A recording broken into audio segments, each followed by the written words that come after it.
47 siswa dari Sekolah Kepolisian Negara Muda Aceh Sarawak dan juga 47 orang dari Residen Adi Dharma Satria. Beri tepuk tangan yang meriah.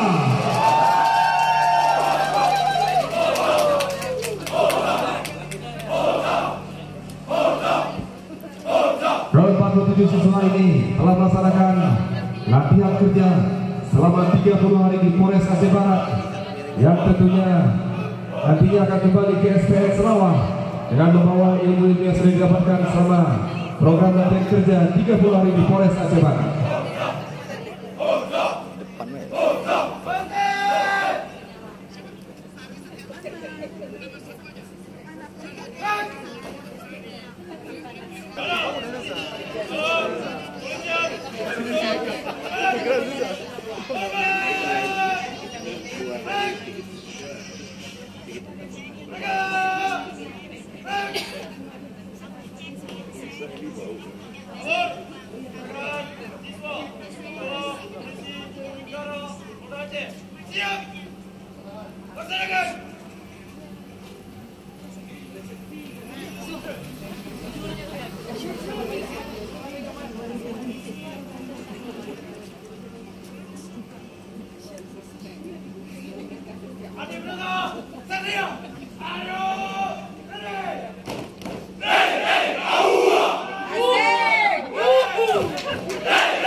Boleh diiringi tepuk tangan kita sama-sama Bapak Ibu sekalian.